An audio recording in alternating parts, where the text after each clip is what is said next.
वाराणसी के circuit house सभागार में उत्तर प्रदेश राज्य महिला आयोग की सदस्य गीता विश्वकर्मा ने महिलाओं की समस्याओं को सुनते हुए जन सुनवाई की। इस दौरान घरेलू हिंसा, पारिवारिक विवाद, उत्पीड़न और अन्य मामलों से जुड़ी शिकायतों पर सुनवाई की गई।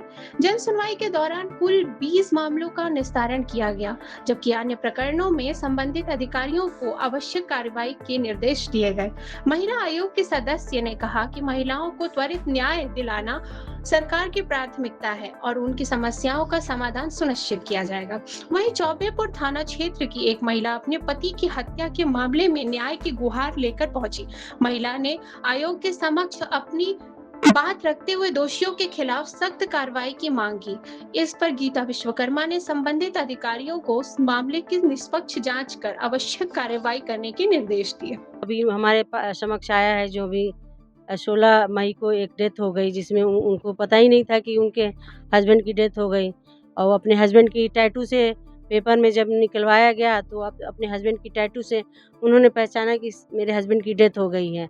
उन्होंने रिपोर्ट अपना कंप्लेन करवाया है। मैंने विभागीय सभी संबंधित अधिकारियों को, जो पुलिस विभाग है, उनको मैंने नोट लिख दिया है कि अच्छे से गहनता से जाँच कर पे और इस पे कार्रवाई करने की आदेशित करें। अगर जो अपराधी लिप्त उसमें पाया जाता है तो उसके खिलाफ कड़ी से कड़ी कार्रवाई करें, क्योंकि किसी को बहला फुसला के ले जाना, चाहे वो किसी भी मज़हब का हो, धर्म का हो या किसी भी कौम का हो, उससे लेना अपराधी होता है। तो मैंने सीपी साहब को, एसीपी साहब को नोटिस कर दिया है कि वो इससे अच्छे से गहनता से जाँच करके जो पीड़ित है उसको न्याय मिले, अपराधी को सज़ा मिले। कितनी कुछ समस्याएँ हैं, कानून को क्या नहीं मिल रहा है? नहीं, ऐसा नहीं है। पिछली बार का 2 केस आया है मेरे पास। मैंने अभी उसको बुलाया। एक जो पारिवारिक विवाद है, राजस्व विभाग का, मैंने बताया आपसे कि राजस्व विभाग का मामला है। मैंने बुलाया है ऑलरेडी और अभी जन सुनवाई चल रही है।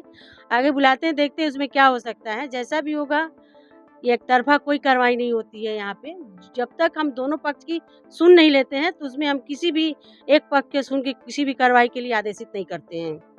जब भी आपने जन सुनवाई की थी, जी। किसी ऐसे जन सुनवाई में आपने ऐसा देखा हो कि उच्च अधिकारी की नाकामी दिखी या आपके जो पब्लिक जो है, जो उनका समस्या कम लेके आई हो, जब भी आप आती हैं हमेशा जो है जनता समस्या लेकर मेरी जब जन सुनवाई लगी, मुझे लगता है कि बहुत सारे केसेस आते हैं और मैं हमेशा अपने जन सुनवाई में बोलती हूँ कि जो पीड़ित महिलाएँ हैं, इनको थाने लेवल से ही इनकी समस्याओं का निस्तारण कर दिया जाए, ताकि ये आगे ना बढ़ पाएँ, कोर्ट कचहरी का चक्कर ना काट पाएँ।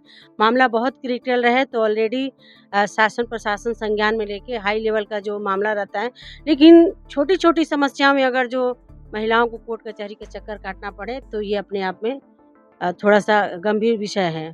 मामला ये था कि मेरे पति 13 तारीख को घर से गए और 14 को उनका डेथ हो गया, जो कि अज्ञात में था, मुझे मालूम नहीं था। मुझे ये बात पता चला 16 दिन बाद 30 तारीख को पता चला, तो मैंने इस पे जाँच चालू करवाई। तो थाने वालों ने बोला कि ये आपका एक्सीडेंट केस है, इस पे कोई जाँच नहीं हो सकती, आप जाइए, यहाँ पे कोई सुनवाई नहीं होगा। उसके बाद मैं एसीपी ऑफ़िस आई, यहाँ से ऑर्डर गया, फिर भी उन लोगों ने मुकदमा भी नहीं दर्ज किया, कुछ भी नहीं किया, कुछ सुनवाई ही नहीं कर रहे हैं लोग कि सुने।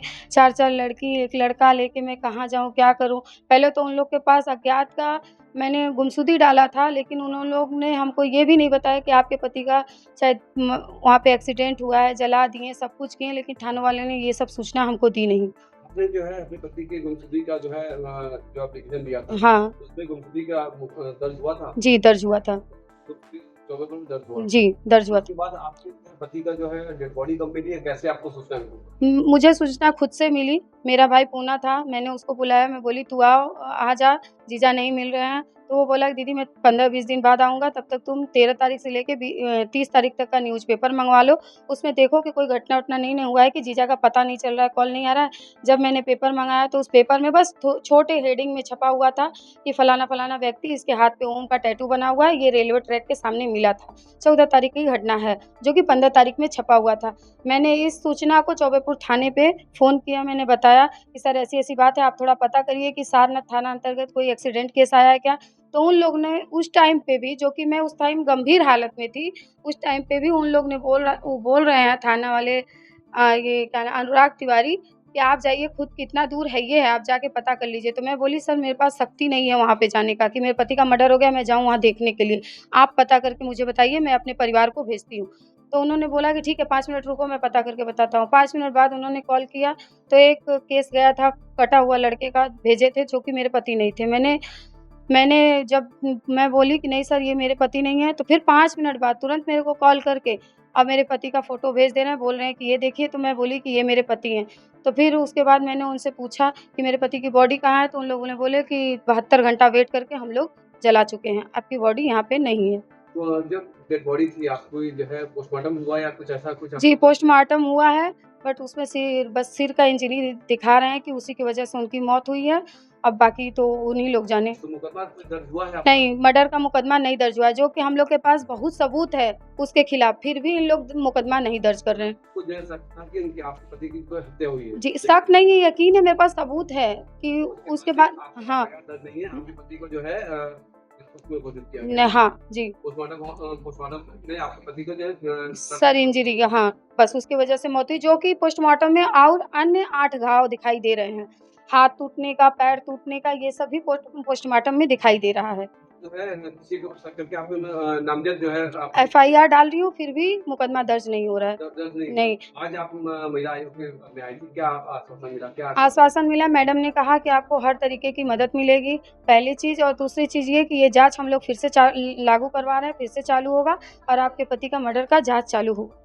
चौबेपुर से एक महिला आई हैं जिनके पति की डेड बॉडी रेलवे ट्रैक के पास मिली है। उनके द्वारा जो प्रार्थना पत्र दिया गया है, माननीय सदस्य द्वारा उसको एसीपी सारनाथ को गहनता से जांच करने के लिए बताया गया है।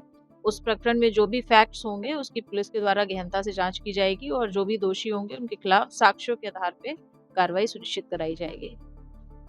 ये सब फैक्ट्स की बात है, इसको जांच में ही पता चलेगा कि एक्चुअल में क्या मामला है, कैसे-कैसे हुआ है। एक बार सारी क्लैरिटी आ जाएगी, तो जो भी दोषी लोग होंगे उनके खिलाफ जो है प्रभावी कार्रवाई सुनिश्चित की जाएगी। कुछ लोगों के उसके ऊपर संदेह है, उनका क्या रोल रहा है, उनकी क्या भूमिका रही है पूरे प्रकरण में, उस चीज़ की भी जाँच की जाएगी और यदि उनके द्वारा इस घटना को कारित करने में कोई भी रोल उनका रहा होगा, तो ज़रूर उनके खिलाफ भी कार्रवाई होगी।